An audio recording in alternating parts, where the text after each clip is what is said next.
From Oscar Steakhouse inside the Plaza Hotel and Casino in Las Vegas, you're on the corner of Main Street. Welcome to the only podcast produced by and recorded in the Las Vegas Hotel Casino. From gaming to dining to entertainment to sports to Vegas history, this is the place to be for the inside scoop, because this is the place to be downtown. Now, here's Plaza CEO Jonathan Jossel. Welcome to On the Corner of Main Street. We are with the legend today, and we're going to do a proper introduction for him and then jump right into it. Because he has a tea time at the summit that we don't want to keep him from. Don't worry, they're flexible at the summit. They're wonderful. Well, our guest today spent over 25 years shaping the global gaming industry and became one of the leaders of one of the most influential gaming operators in the world. From Vegas to Macau to Singapore, he's helped redefine what an integrated resort can be. Please welcome Rob Goldstein on the corner of Main Street. You're very kind. How was that intro? Was it good? I think it's excellent. All right. It's almost right. Might be one of your best ones you've ever done. You didn't stutter. Appreciate it. Yeah, it was a good one. Actually, just to clarify, I've been 30 years just in over 30 years just with the Sands Group. I've been doing this I'm 70 years old. I started in the industry when I was 23. Wow. By mistake. So in Las Vegas for 31 years. Okay. You said you're kind 25 years. Yeah, I didn't want to age you here. There we go. You see, your introduction wasn't good. There we go. Yeah, it's all right. It's fine. Rob, I appreciate you taking the time to come It's to a downtown pleasure. Las Vegas. Always a pleasure. I like coming downtown. Brings back great memories of yesteryear. It's still kind of a fun place to be, isn't it? Well, that's what we talk about on this podcast. We have people like yourselves that are icons of the industry that paved the way for us to be able to come to town and do what we've had the opportunity to do. And you lived through the time that, frankly, our listeners want to hear about. So we're here to hopefully have you share some of the wisdom, insight, and brilliance that made Las We Vegas will what it pretend is. to have all three: wisdom, insight, and brilliance. But go ahead, Gary. Yeah, I Tell was us. just going to say, so what originally attracted you to gaming and hospitality as your career path? It was Tell us your story. It was not meant to be. It was not my career path. It was, without boring with the details, I grew up in Philadelphia, as you referenced before the show, in a small town, Lower Bucks County, called Trevose. My dad, who was very special and still think about him all the time, he's long gone. He died in 1978. My dad was a typical entrepreneur, small businessman. Yeah, not entrepreneur in the sense of the big sense of the word. He was small, little businesses, diners, hot roofing companies, anything. He didn't have education or capital, so he had to survive. And I grew up in that environment. A long story short, my dad had two bad habits, he told me. One was a lot of cigarette smoking, and that was gambling. And when I grew up, my dad constantly, they were playing poker, they played golf, they were hosting crap games in our basement. They all gambled. It was all honestly ethnic people, Italians, Jews, Greeks in my neighborhood. And my dad did very well for that time. And when he did well, he wandered over to Las Vegas, which became one of his favorite things in the whole world. Sorry, what year are you talking about? I'm talking I would say my dad started with Las Vegas in the late 60s. Okay. When I was a little boy, I was a teenager. I was 12, 13. And my dad got in over his head gambling at the Dunes Hotel, like many other rogues at the time. And he owed them more money he could afford to pay. And very bluntly, they came to my house as a kid, and my father, he owed money, and he couldn't pay the money. And they said to him, you would think now it turns ugly into a violence.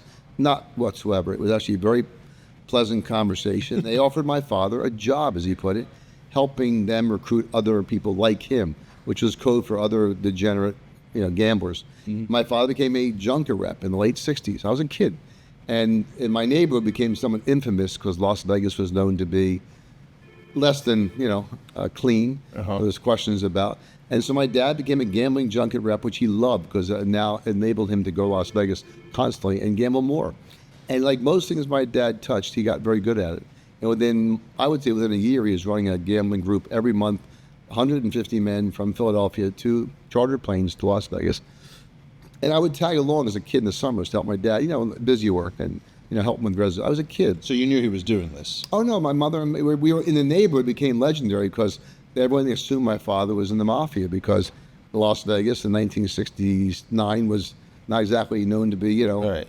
Without boring you, because he's going forever, my dad, I helped him right through college.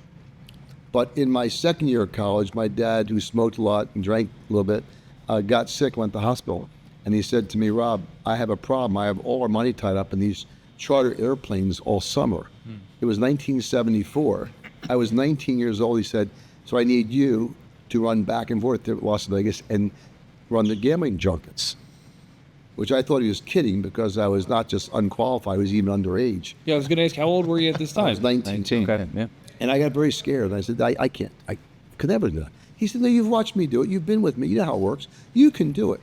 My mother was appalled, but he said, we have no choice. If he doesn't take these trips, we have 6 charter planes. I put, like in those days, I don't know how much it was, but it was all, in those days, thousands of dollars. It could go on forever. I spent the summer in Las Vegas running junkets back and forth and back. At the end of the summer, I succeeded along the way and made my father, I think, a lot of money. And I went back to college, but it changed my life forever because I realized I stepped into a man's or adult shoes at a time I was not qualified or ready, but you mature quickly. My dad passed away. I was in law school. It was 1978, and he passed away from a heart attack. He was not quite 60, and we had no money because my father gambled. So what happened was I picked up the phone. I called people at the Sahara Hotel and said, you know who I am? My father's so-and-so, and do you mind if I try to run these? I need to make a living. My mother didn't have a job. Who owned the Sahara back then? In those days, a guy named Donnie Rowan, who was sweet and kind, offered to help me. He said, come on out, kid. And he was incredible. He gave me the Sahara Las Vegas. I ran Lake Tahoe. I ran the Cal Neva Lodge. And he was incredibly helpful to me. I think Johnny's passed away. But he could have been nicer. And I spent, during law school in 1978 and 9, running my own gambling junkets for myself. My dad passed away. And I made a lot of money, and I was able to help my mother a lot, and it was great. I was grateful. And I figured, okay, a law school, I graduated 80. I figured, now I move on to real world, no more gambling. I didn't have an appetite for it, because in those days, you dealt with some tough people. Yeah. And Donnie and some guys were great, but others weren't so great. And in 81, I was making the transition. I passed the bar to be a lawyer, and the phone rang here in Las Vegas. I was at the Sahara studying for another bar exam, and a guy named Neil Smythe said, do you have time for a coffee? I said, Neil Smythe. Now, in those days, you couldn't pick up your phone and Google who Neil Smythe was, but he was very well known as a big executive at Caesars. I went there. I'll never forget. I still laugh. I walked into Caesars. I walked in the coffee shop, jacket and tie, and sat down. And he said, who are you? I said, I'm Rob Goldstein. No. I'm looking for a guy probably close to 70. He's a junket guy from Philadelphia. You're not. I said, that's me. I explained he goes, oh, your dad? And he said, so he listened. He said, oh, I was going to offer you a job working for me in Philadelphia, working for us at what will soon be the Sands Hotel. I said, you mean not a junket? He said, no, I want you to work for us. And I started laughing. I said, that's not for me. That's not my career path. Right. I intend to go finish law school, pass the bar. And he smiled. He said, son, can I give you some advice? And I'll never forget it. And he said to me, do you know who Michael Milken is? I said, I have no idea. He said, he's a finance, very important man. He's going to finance Steve Wynn. You know who Steve Wynn is? I said, oh, yeah. He said, so the world's going to change, and all these guys that you feel like you're uncomfortable with are going to disappear. And the world will become very hostile to them because these guys want people who are licensable in the new world, the new guy. And you're perfect. What are you, 24? You've never been arrested? And he said, you'd be perfect. I said, perfect for what? He said, to be involved. You'd be running one of these places in 10 years. And I thought, he's out of his mind. I went back to my room. I flew home. I started thinking about what he said. I thought, why don't I ask him? So I called and he said, give me the guy's number. He gave me a phone number, Bill Widener and Steve Hyde.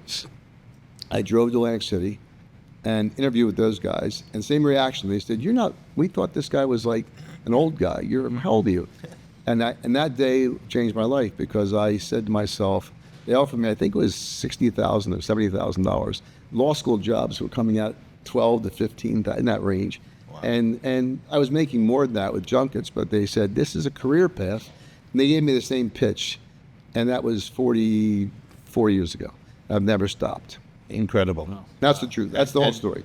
I believe you, of course. Yeah. But were junkets back then the same as what they are today, in the sense of when someone says a junket, they assume you're basically bringing in gamblers. That's right. Was there more nuance to it? No. Skill to it? Like, what is... There was no. It was the same simply you brought the junket. It was such a simple business. You make money 3 ways. You charge a service charge to the customer. In those days, it was $35. The casino would pay you a commission. I think the commissions range from $100 to $1,000, depending on the gambler. In those days, a big gambler was $5,000, $10,000, and then you'd make money on the planes because you mark up the plane. Right. You're able to buy the planes and then resell them to the casino. And it was a very simple but very lucrative business. Is anyone still doing that? Well, I don't think so. I don't think anyone's... That was a different era. That was when Las Vegas felt they had to solicit to bring people from the East Coast. And by the way, it was a very, very different world. It was 150 or so men only, no women. You posted front money. In those days, the minimum was $2,500 US. And up to 10, I mean, some fighters were a $20,000 gamble was like a whale in those days. Right. And it was you come home, it was a very hard business because you were always collecting money, soliciting for the next group. It was an enormous amount of detail. The detail was unbelievable to get it right. And I did it till, and then in 81 I moved to Atlantic City, and that's how I started in this business with the Sands of Bill Widener and Steve Hyde. And Gary asked me before the podcast, what is it with East Coast guys in Philly? And is it because of Atlantic City had licensed gambling that so many were successful in the industry that came out here? No. I think it predates that. Cleveland was, and Youngstown, and certain towns had illegal gambling. Uh-huh. And I think the East Coast was a hotbed for people to learn the industry illegally. Philadelphia in those days, the truth is Atlantic City was the end of my business because my business was predicated on people coming to Las Vegas to gamble. And to be honest with you, it was a shock to me when Atlantic City opened that people would go there, because I thought of gambling as a kind of a business for a certain type of customer. I think most people gambled. Most of them, you would think it was mostly ethnics, mostly male, and you had to come to Las Vegas with warm weather, palm trees, movie stars. It was part of the allure. Mm-hmm. When Atlantic City opened in the deep ghetto, it was a ghetto. It was terrible. When it opened, I was shocked to see that all kinds of old people, women, everyone gambled. I didn't think I was embarrassed by it as a kid. It was kind of a odd, erratic, aberrational behavior. And when Atlantic City opened and it was jammed, like Steve once said to me, it was like New Year's Eve every night. Yeah. We didn't understand it because I thought Las Vegas was where gambling. It was the only. Keep in mind, Las Vegas was the only place in the U.S. since the inception of the United States that had gambling legal. It was the only state. Today, you guys don't realize how weird it was, but in those days, when Atlantic City happened, people were shocked. And most people thought it would remain East Coast, West Coast for decades. Right. The evolution of gambling all across the U.S. shocked people. In those days, the entire, I think, Nevada GGR was probably $1 billion US, the entire state. And that was an incredible amount of money in 1970. And then Atlantic City opened and people realized gambling isn't just for it's for everybody. People love the game. Did you cross paths with Barry Shear? Did this podcast a few months ago? Yeah, I know Barry very well. We worked City? together. I knew Barry very well. No more. I just saw him he brought a deal to look at, and Barry was at the Nugget. Barry was like my age, and it was terrific. Okay. He was very, very instrumental, I think, in what Steve achieved here at the Gold Nugget, and Barry was the visionary. Man, talented guy. Knew him well. Still alive. So from Atlantic City, how did you transition back out here to Vegas? What really happened was, try to make sure I could just Google on forever. The thing with Sheldon happened is really simple, but interesting. In the early 90s, we had the company I worked for, Sands Group, in Atlantic City. We wanted to develop a riverboat, the second one, in Illinois. And we couldn't raise the capital. We were running the Sands. We had a place in Puerto Rico, and I was running the Caribbean division for them. I was sent to meet a guy in New York at a meeting at the Palazzo Hotel and pitch him on a management contract to run his hotel. He wanted to build a $50 million hotel in Aruba. I went to this meeting with a big room, a place in the Oak Room of the Palazzo Hotel, and I shot my mouth off. I was sitting next to this young guy. He looked like younger than me, and I said, "Who is this guy who's going to spend $50 million for Aruba?" He said, "Why?" I said, "Because it's a bad place to invest that much money. It's seasonal." Scott told me the story. It's so difficult. And the guy said, "Why?" I said, "It's very hard. It's very unionized. The tropics are hard. The seasons are hard. The hurricanes are hard. It's not a great place." He said, "Where would you put it?" I said, "We have a deal in Aurora, Illinois. It's not glamorous, but it's riverboats." And I told him about it. He said, fascinating. He stood up, he goes, I'm going to cancel the meeting now. I want to talk to this guy. I said, who are you? He said, I'm the investor. I'm the guy. I said, I have to apologize. I shot back. He said, no, don't apologize. So he jumped. First in my life, I was in a private plane. He took me in a little, I think it was a Falcon. I flew over Aurora, Illinois, showed him the site. He flew back. He said, I'm in. What do you need? I said, we need $50 million. He said, give me the guy you work for. I gave him Jack Pratt and Bill Widener. The deal happened. But before he opened the building, the boat, he panicked and wanted a Las Vegas brand name. So we came to Las Vegas. We tried to get someone, Terry Lanny, Steve Wynn. No one was interested. The Sahara, Paul Loudon. But no one had any appetite for riverboats. There was no respect for that business. So we came back and we met Sheldon. Bill met Sheldon during that time. And Sheldon was just, no way I'd ever put him. Where was Sheldon? He was in the Sands. Boston, or was he here? No, right here in the Sands. He had the Sands. Okay. He had bought it for the purpose of developing it. The meeting went very poorly, but we met Sheldon through it. And then, I guess a year or two later, it was very funny. Bill came to me and said, remember Sheldon Adelson? Sure. He goes, tough guy. I said, yeah. He wants to talk to us about tearing the Sands down and building a hotel. And Bill had a great line. He said, how badly do you want to be rich? Because this guy will be tough. I said, yeah, I'll let you do it. And I met Sheldon, but then I wasn't sure I was going to come. I was ambivalent about it. But Sheldon, to his credit, called me and said, invest in yourself. Come to Boston and have dinner with me. And I flew up. I met Sheldon. We spent the night. He talked for 2 hours straight, Chinese food. And he said, look, I just think you and I have a good feeling about you. I think you'd be helpful. And I ended up working for him. I took the chance. I moved my family here in 95. Scott was a baby. My daughter was a baby. They were kids. They were, you know. For the listener that isn't Scott's. No, Scott's my son. Who's now very good. One of my best friends here in town. He's a good buddy with you guys, and he's terrific. My daughter who also develops real estate in California. I have two amazing kids, but they were children. I brought them here 30 plus years ago. Because of the Sheldon opportunity. Sheldon said, look, Rob, you come. I'll never forget it. I said, but I'm making this much. You want to pay me half? He's, yes, but I'll give you equity. You'll be a partner of mine, and you'll get rich off equity. I said, well, how rich will I get? He said, what do you think rich is? I said, well, if I can make 10 or 20 million, he says, 10 or 20 million, no problem. And I laughed thinking, boy, he's really, quite a salesman. But I found Sheldon to be incredibly interesting, hard, but fair, smart, and very prophetic. He saw Las Vegas much differently than Las Vegas saw Las Vegas. Right. He saw a different Las Vegas, totally. What do you think that he saw in you early on? I think he just had a comfort level with me. I don't have an answer to that because he, unfortunately, of course, he's passed away. But there's something that we, during the meetings, he enjoyed. Maybe I hit it off. Yeah. I've always been gregarious. I think Sheldon Bill Widener and Brad Stone were more rigid. I think they're very great guys. They're both great friends and brilliant people. But Sheldon and I just had there's some kind of chemistry. Maybe because we're both East Coast Jews or something. I don't know. Did he bring you in as the CEO right away? No. It was it was very simple. The deal was Bill, Brad, and I. Bill came in as the president of the company. I became the president of Venetian. Brad was in charge of all development, and we were a team. And we owned a chunk of the business. We owned, I think, 5 or 6% of the Venetian. And we all got points in it. And the four of us would sit in the room day after day playing the Venetian for 2 years. There was no Venetian at that point. No, it was the Sands. The Sands. Yeah, right, it was the plan. The Sands was there. And Sheldon had the convention center. He wanted to tear it all down. And the old Sands was there. And that's how we started. We started nothing but four guys in a room with a blueprint. And Sheldon had a vision for non-gaming focus. He said, Vegas's problem is they're leaving so much money on the table. They look at gambling, it's gambling centric. The non-gambling is equally, if not more important to make money. Mm-hmm. He was so ahead of his time.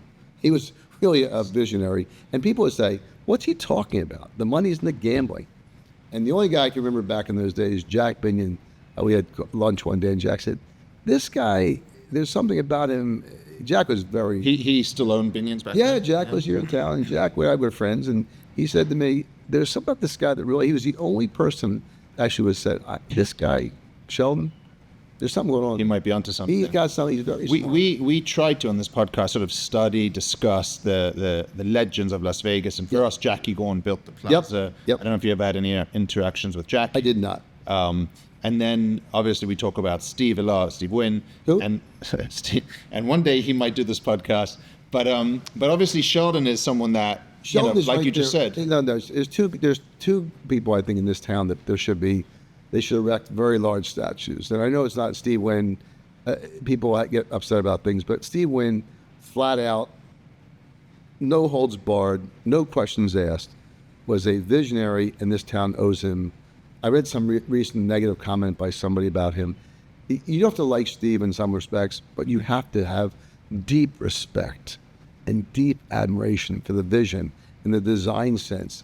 This guy was so far ahead of his time that everybody else just stood there in awe. And people who weren't here didn't see when the Mirage opened up in whatever year, the late 80s. This town was flat on its ass. Atlantic City had superseded this town. Everyone thought the future was Atlantic City. Steve Wynn single-handedly said, I'm betting on Las Vegas. He took the money from the nugget sale in Jersey. He plumped down here. People fell down laughing, thought Steve was crazy. He single-handedly lit the fuse in the 90s, which made the whole town come down. You're absolutely right. And anybody doesn't say that is silly, just silly. The second guy in that same group, Sheldon, was the guy that said, wait, Wynn's a visionary. I respect it. But there's a whole nother dimension of rooms, food and beverage, entertainment, retail that I can do. And that was Sheldon Adelson. Sheldon had the vision that, and anybody doesn't see that is simply the silly or not very smart. Well, by the way, Steve was so good that the place he built 25 years ago is still the best. The people that have spent money recently still can't compete with what was built 25 years ago. So I have three business questions about the Venetian. In fact, actually, there's one before we get into that. Larry Ruvo also did this podcast, and he told a story about how the Venetian name. You're good at this. How the Venetian name came to be. It's very true. I was there. You were there for that dinner? I was that there meeting when they agreed to. It started with me because I get a call from somebody. I don't know who's initiated. Someone said, you have to meet Larry Ruvo. So Larry came to my office, and I liked wine, and Larry is, obviously controlled a lot of wine. And we talked about wine. And he's, look, I own the name Venetian. You don't own it. I own it. I said, really? He said, yeah. He explained to his mother, and I went, oh, it's a problem. And so he said, no, it's not a problem. Larry was very confident. Larry was terrific. And I walked him into Sheldon, and he told Sheldon the story, and Sheldon right away, his back went up. What do you want for it? What do you? Sheldon started negotiating. And Larry said, no, I have a tough trade, but I think we'll make a deal. And Sheldon said, no, I got to know how much you want because I like the name. And Larry, I'll never forget, said, I want $1, but I want it right now, in cash, no financing, and you can own the name. And Sheldon he broke out laughing. It was a lovely recollection. I was right there in the room, and they shook hands, and Larry said, well, it's good for Las Vegas. I'm a Las Vegan. I'm about growth and development. I will not hold you back. I want $1 in cash, no financing, right now. And that's how that happened. And I was there when it happened. It was. So he never asked for any like liquor deal or anything like that. That was all just because of that relationship. You wanted to say liquor, right? But no, that was not. Larry truly was gracious. Wow. And Larry is. He's charitable. That's all Vegas. And he was there. Old Vegas. It was Larry at his finest. Because if Larry said, "Give me $10 million," no problem. I think Sheldon would give him $20 million. It wouldn't have been an issue. And I think Larry knew that, but Larry truly said, this is good for Las Vegas. You're spending $1 billion.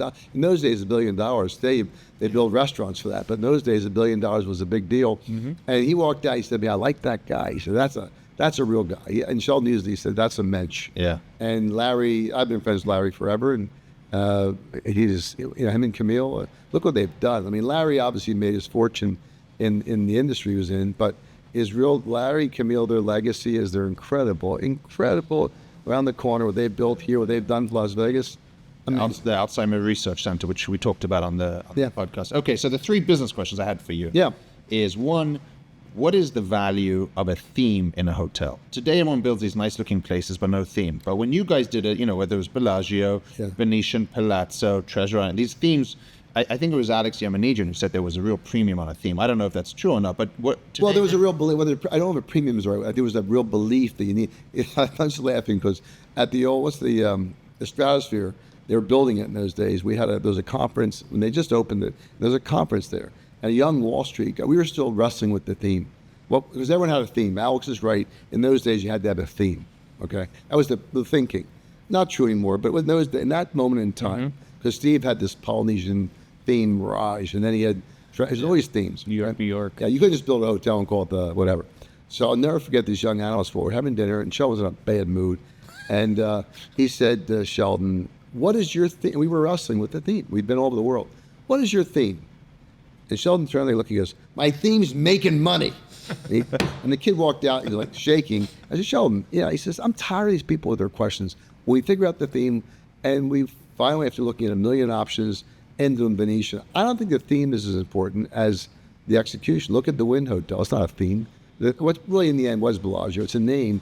It's a luxury. As you said earlier, Steve's design skills transcend time almost. They're still one of the best things in town is still Steve Wynn properties. Mm-hmm. And I'm not sure the theme is as important as the execution. You can have a very good theme and bad execution. But wasn't there a time, though, with these themes where people traveled to see it was special? I'm not knocking Resorts World or Fontainebleau, but if you go into those places, you could be anywhere in the world. You could be in Europe, you could be East Coast, Asia. When you came to Vegas in those early years, and maybe it's just because there wasn't the development everywhere else, but don't forget, the Bellagio was something you had to see. Even New York. But this goes back to Vegas' infancy in the 60s. But the greatest themed hotel was Caesar's Palace. Right. I came here as a kid. Caesar's Palace seemed like, what the hell is this? Yeah. I mean, the women in the Bacchanal room, and it was so bizarre that, to your point, it was unique. Yeah. And Vegas prided itself on uniqueness. And I think that goes back to the 60s and Jay Sarno, and then resurrected in the 90s when Steve brought the Mirage in, and themes became sacrosanct once again. But for a long time, the hotels all looked and sounded quite a bit the same. How important is the theme? I think the execution is more important. I really do. All right. Yeah. The other one that I reference you guys, or the Venetian Palazzo, a lot on, which isn't you anymore, but the idea of outsourcing food and beverage. Was that a conscious decision? That was a funny decision. What really happened was we came to town in the mid-90s. Sheldon loved to eat out late. I had young kids, and to Bill and Brad, every night for months, maybe for a year, we go out for dinner every night at Spago. We go to Palms, or we go to what's his name, had the Coyote Cafe. There's 3 or 4 restaurants of quality in the 90s. It wasn't like today. And we ate the same every goddamn night. It was like, I ate in Spago, I could have cooked the menu. It was so, the 4 Seasons. There was nothing there but these 3 or 4. So Sheldon and I would talk about food, because Sheldon was obsessed with how much better these places were versus the non-themed restaurants. And at first he said, let's build like 6 of them. And then he said, and one night he said, Rob, let's do all what he called celebrity chef. Let's do all top tier. And I thought that was a unique, at a time when every hotel had a 1 or 2, all of them, he said, including the steakhouse, including the car, let's do it all. And the thinking was third-party capital, third-party resource, and honestly branded, elevated names. And that was Sheldon. And that was all during the planning phase. You hadn't even opened. No, it was way before we opened. So he's way ahead of the curve. Not only that, Sheldon also put one of the great stories about Sheldon. It speaks to confidence. Says we wanted to build a retail mall. At that point, the Caesars Forum was, incredible, and so we decided we would have a retail mall, but we had no space in the grade, so we put it on the second level. I wanted to bring Mel Simon and who was the great developer? Sheldon. Why is my mind slipping? Sheldon. I can't think of his last name. They were the geniuses behind the forum, and Sheldon he was just a design genius. I brought them in to meet Sheldon Adelson. I'll never forget. They looked at the plans, second floor, themed the whole thing. Didn't like the way it flowed, and they said, "This isn't going to work. It's going to fail miserably." Really? They explained Mel Simon in detail, and Sheldon Gordon. Sheldon was just an fascinating man. He designed the whole forum shows. Okay. He was a wizard. And when they walked out, I figured, that's the end of that. We can't do it. And Sheldon just sat there, like nothing happened. And if I said, what are we going to do instead of the mall? He goes, why we cancel the mall? Well, these 2 guys are like... the experts. They're the guys, right? They're like Mickey Mantle and Roger Maris. He said, nah, they're not that smart. We're building the mall. Second floor, nothing changes. Don't worry about those guys. And he said, all side, you're going to in charge of the leasing. You do it all. I'm getting out of the mall. You figure it out, and that's your job. But we're doing the mall. And I thought to myself, in retrospect, that showed Sheldon's enormous self-confidence. Most people, myself included, went, wow, these guys say it's not worthwhile. Perhaps we should rethink it. Not Sheldon Adelson. He said, no. Was that his greatest attribute, that he just had the ability to not... Sheldon had 3 attributes are weird. One, he didn't lie. He was brutally honest about everything. And even if he didn't like it, he had an incredible ability to tell the truth, and at times uncomfortably so. 2, he had a real sense of strategic thinking. He believed that was the key to business success. Anybody can copy it. He had a real belief in you have to have a strategy, and he was a strategic giant. Third thing he had, though, that you can't teach. He had an incredible confidence. Sheldon believed he was right. He really believed it. And his confidence was unshakable. And I think that was a perfect example. When Sheldon Gordon and Mel Simon say, don't do it. And he didn't even blink. He said, those guys do the same thing every time. It's the same cookie cutter bullshit. Yeah. He said, don't worry about those guys. You know, it's crazy you say, because I remember, and I never got to meet Charles maybe a handful of times, but the times that, one time I was sitting next to him at one of those Keep Memory Alive dinners, and he was telling me about what you guys were planning to do. I think it was in Madrid or Spain or somewhere. Yeah, Spain, yeah. And he said, we're going to build 65 hotel rooms. And I said, why so many? And he said, why so few? And I went back to my wife afterwards. I said to her, the guy just thinks. I must be honest with you, that was one of the things I just completely didn't agree with and fought him. We never did it, and I thought it was one of the few times Sheldon was just way off base. But there was a confidence. But to me, it was just the way he was so confident what he was doing. I'm going to tell you a Sheldon story about my son and Sheldon, because they're just so funny. So I had a guy who used to cook back then, because I was so busy working. We had a French guy who would come in and cook 4 or 5 days a week. He was great at making chicken. He really had great chicken. One day, Sheldon, who's my neighbor, stopped on the way home to talk to me. And he goes, that chicken smells great. Yeah, that's some. He had the chicken. It became a regular thing. He stopped on the way home to taste the chicken. He loved this French guy. I think it was Jean-Marc. And one night, my wife's out, and I'm with Scott. And Scott was a little boy. Maybe he's 10 years old. And I said to Scott, go do your homework. Go. Scott said, oh, Dad, I said, dude, Scott. And so I left the room. I come back, and Scott's giggling. He's talking to Sheldon. I said, what are you guys talking about? And Scott said, no, nothing. So nothing. And then Scott said, I'll leave now. I said, Sheldon, what's that? He goes, he was telling me he has to do his homework, and he doesn't really want to do his homework. And I told him, look, Scott, don't worry about the homework, because I barely finished high school. I was a bad student. I'm a multi-billionaire. Don't worry about it too much. I said, Sheldon, you did what? You said what? Are you out of your mind? Are you crazy? And he all of a sudden realized what he did. He looked at me and said, Rob, I'm so sorry. I said, how could you tell a little boy who's, how could you say that? I was furious. Sheldon walked upstairs to Scott's room. He said, Scott, I was wrong. I was just, and of course my son said, no, I know just what he did. But it was a perfect Sheldon, because Sheldon was always very, he was very, he was fun, and he was tough, but he was fun. But to your question about Sheldon's vision for Las Vegas, what he said to me that made me want to join him back at that dinner in Boston, and which I still think 30 years later holds true, is he saw Las Vegas as a multifaceted entertainment experience, and rooms be very valuable, food and beverage very valuable, profitable valuable, conventions incredibly valuable. At those days, people laughed at conventions. They didn't want that business. They didn't want people to just gambling. And Sheldon said the rooms are more valuable than the gambling. He said these people in Las Vegas don't see it. And he was incredibly correct. So that was one of our questions, how it became the non-gaming versus gaming, and obviously that's exactly when we went on the road to raise money for the Venetian, to raise the grand. I think it was those they raised $800 million. I will never forget, in those days, Steve Wynn's Mirage was doing like $139 night ADR, which sounds funny today, but it was a big number because most hotels was $49. Right. And we went on the road, and people fell down laughing, and the people buying the debt said, "You can't do more business than Steve Wynn. He's God." And Sheldon said, "No, he's not. He runs a casino. I'm going to run a convention-based thing. I'll fill up midweek. I'll get rates far beyond, far beyond. With third-party hotels, third-party restaurants, I don't have to deal with the headache." And the retail. And Sheldon said, "You guys, I don't know." He said, "You just don't get it." We opened up the first year. I'll never forget. After it was early 2000. I was Q1. We did $60-some million. I'll never forget. People were like shocked. The town was just, how could they make that kind of money? I got a call from a guy who still lives here, a friend of mine. I won't name who it is. He said, "You guys at the Venetian, it's not really a Vegas thing. You're making all that money in rooms, a lot of money in rooms, and food and beverage. And so it's not really a Vegas hotel. It's not you're about playing fair." I told Sheldon, he started laughing. He said, "Tell that idiot that when you go to the bank doesn't say, did this money come from the food and beverage or the hotel or the parking lot. He said, they said, give me the money.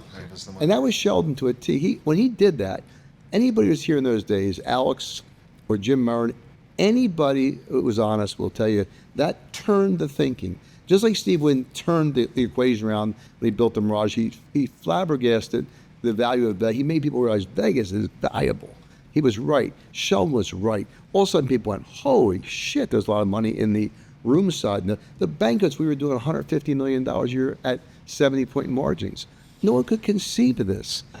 And that's when Vegas went. People, I'll never forget, who was the guy who was in the circus in those days? He's left the industry now. But I'll never forget him saying, I'll never question the guy. He's right. Just got to follow his lead, because rooms all of a sudden became elevated in value. Everybody saw it. All of a sudden, retail malls, food and beverage, it all became important. So one of the other things that I had the opportunity to ask Sheldon about, and it wasn't very easy advice because it was too late at that point, but we have the unions here. Yeah. And obviously when I asked him about the unions, he said, just never let them in.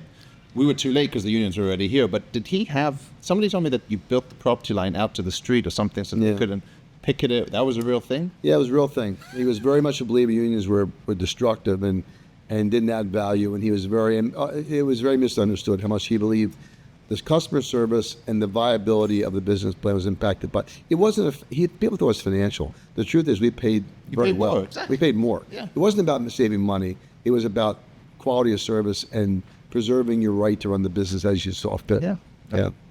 Pretty amazing. It's so amazing. I'll give you guys one great story that I always tell about Sheldon. When we had the mall in 2002, we had the mall, it was making $25 million. Yeah, my tea time's in trouble. But your tea time is in trouble. Yeah, it's in trouble. It's okay. They're very flexible at the summit. But what happened was, I just don't know where the last 30 minutes went. Flew by. Well, this is He's the best. This is one of the best Sheldon Adelson stories ever. I was in Los Angeles on a panel in a hotel, and Alex would know the name of it. It's an old, in Century City. It was a high rise. Anyway, on a business panel about real estate. They invited me to speak with Barbara Corcoran was in the panel, lady from Shark Tank, and some other people. I think one of Simon's. But anyway, at the end of the panel, he's big for now. I walk off, and a guy says to me, you should think about selling your mall. I said, we could. The mall's inside, though. He goes, no. You condo it, you sell it, cap it. It'd be a 4 or 5 cap. You're worth $500 million. I said, tell me how that would work. I don't know how that. He explained it. That's brilliant. I left that morning a meeting in which the Goldman people were telling us the mall was worth maybe $250. So before I left to the airport, I called Sheldon. Sheldon, I just had a fast thing. Just want to run something by you. It was my favorite Sheldon ever. And I said, would you ever consider selling the mall? And he said to me, when did you get so stupid? You used to be smart. I'd never sell. You must be taking stupid pills, because I would never, ever sell the mall. Okay. Would you sell it for $500 million? He said, in a minute, I'd sell the mall. And I said, I guess my pills, maybe they're not stupid, maybe they're smart pills. He said, where would you want with such a dumb? You get half. I said, I just had a guy tell me you can cap it at 4 or 5, and it's worth $500 million.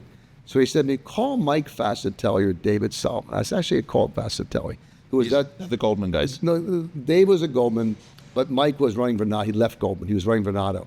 And Mike, not only did he agree with it, he said, I think it's worth more. So I said, I already talked to Fascitelli. I haven't spoken to David, but I think it's clear to say it's worth 5. And he said to me, if you can get that kind of money, I will make you richer than you can imagine. I said, okay, that's good. Good start. He said, see if it's real, because it sounds too... No, do me a favor. Jump in a taxi, come to Malibu, and we'll talk about it. We spent 3 hours going through it. And Sheldon said, this is brilliant. I said, let me check my pills again. I think they must be... I must have mistaken the dumb pills for the smart pills. And Sheldon said, all kidding aside, let's try to do this. Within 3 months, we sold them all for $880 million. Wow. And the best part, that was a good part. I was in Europe on vacation with my wife, and I didn't feel well. I said, in those days, you can go down to the American Express machine and take out money he had cash. And my wife came back, she said, there's something wrong in our account. There's an enormous amount of money. I said, what do you mean? She said, look at this. In those days, give you I said, holy, that's a lot of money, many, many dollars in there. And I called the bank, and the guy said, yeah, Rob, Sheldon Adelson put this money in the account. Wow. So I called Sheldon. I said, Sheldon, why you give me all this money? He said, why? You made me $800 million. You should eat too. Yeah. And I'm giving Bill and Brad, and that was my mall. We sold the mall for Good for you. $880. Wow. We built it for like $200, and then we sold the second one. So cumulatively, we sold the two malls for like $1 billion. Those are the ones in Venetian and Palazzo. One's in Venetian and they're two separate owners to those two? No, at that time it was one. Now it's in those days it was a company out of Chicago, John Bucksbaum. The company's sold it; they're gone. But it was an amazing story, and I love Sheldon. I always remember that, stupid pills. Well, we will be respectful of getting you out of here, but I do just a couple things. Yep. One, any regrets of selling Venetian Palazzo? Yeah, emotionally, for me, it was very hard. Were you going to sell it before Sheldon passed away, or was it because he passed away? No, Sheldon made the decision. He made the decision. Oh yeah, totally. It was all Sheldon. It was brought to him, and he said, "You can get $6 billion plus, we'd sell it." In retrospect, it was. You can debate that decision. My purpose was for being an advocate was simple. We were going through COVID. We were shut down in Macau. We were shut down in Singapore. We were shut down in Las Vegas. We had 50-some thousand people in the payroll. Sheldon refused to stop paying people. And he simply were bleeding cash every place you could. And it's still hard to think about it because they were great assets and they're irreplaceable. And Apollo was very insightful, and we were in a very compromised position, unfortunately. And today those assets have done much better than we ran them, and the market's boomed. And can I give you my theory though, and then you can tell me you're an idiot? Sure. Or taking stupid pills? I think that I'm sure they're great operators, and I'm sure they're doing good stuff, and they got some nice restaurants. But the Sphere is a cheat code. I say this on all of our podcasts. Well, the Sphere. Okay, so the Sphere is us. I mean, just the Sphere. No, I understand that, but nobody knew how good the Sphere was going to be. Well, and when you think about how many said this thing is stupid, Jim Dolan, it's going to go bust. Jim Dolan is one of the great misunderstood visionaries because when Irving Azoff, want to know the truth about that deal? Elaine Wynn called me up and said, "Do you know Irving Azoff?" This is over a decade, maybe longer. I said, "I know who he is, but I like music, but I don't know him." She says, "Have lunch." I had lunch with Irving. It was still remains one of my favorite people. And we had lunch in L.A. And Irving said, "I want to build an entertainment. I need land." And Jim Dolan's my partner. We're spending $500-600 million. We never had great entertainment. So I said, "We'll get you the land." And I convinced Sheldon. I said, "Sheldon, we should do this. We'll give him the land." We threw some money in return for the access and tickets. And I told Irving, "You have to meet Sheldon." Sheldon adored Irving, and they hit it off right away. And that deal happened. Now, Jim gives us too much credit because Jim Dolan, and only Jim Dolan, had the vision to build the Sphere, put in a lot of money. How much money, I don't really know the final number. But Jim's vision created the Sphere. We were the beneficiaries and tagged along. To your point, the Sphere has made the Venetian many, many millions of dollars. I don't know the numbers, but incredible contribution to both win. That deal is legendary. Yeah. And we did it on the idea, it was Irving, myself, and Sheldon, and Jim, but the idea was a black box $500 million arena, not a $2+ billion. And no one at that point had visions this. I didn't. Jim Dolan is a wizard, and what he did there is it's changed Las Vegas, and it's changed entertainment. And you're right, that deal really, and Sheldon let me do the deal, that deal took Venetian to a different place. And win too. Yeah, and that's why now, today, there's a lot of uncertainty in the market. People are saying things are slowing down, but those two are just flying, and I think that's a big part of it. I mean, that foot traffic every single day. The Wizard of Oz sold out every day, 3 shows, and people paying $200 to watch a movie. And I will tell you something, Jim Dolan people laughed. The same way they laughed at Sheldon, they laughed at Wynn when he did. Jim Dolan was the visionary and had the not just he had the checkbook as well, but the vision to do what he did. And all more power to him. Yeah, no, I think opening night at the Sphere, Jim and I sat with Jim, and Irving was there, and when that thing opened, I was very proud of what we accomplished. Even though we weren't, we were simply the beneficiaries of Jim's vision. I think the Sphere is one of the modern marvels, and I think today you sold the Venetian early. Yeah. Everyone will say today based on the numbers. That's right. But the Sphere is something that nobody could have predicted. If you did, then. You also, when you sell things, and when things are a little different 5 years, when things were closed down, I don't think we would have sold the Venetian had it been for COVID. Yeah. COVID was. When you say $6 billion, there was the REIT and the OpCo, right? There's the OpCo PropCo 6.25. It was $6.25 billion for both. Yeah. Yeah, 4 and 2.5. It was Vici for 4, I think 2.25 for It was a great trade in their side, no question. They did very well with it. One day we're going to have to invite you back to talk all about Asia because we're not going to hold you up today. Asia is the... Did you? Yeah. Did you ever sweat any of the gambling action you guys took? No, there's no reason to. There's so much volume there. Look, in our business, when you sweat is because you're on volume. When you have the kind of excessive volumes we have in Asia, and we have had days, and what do you think the highest grossing day in Singapore?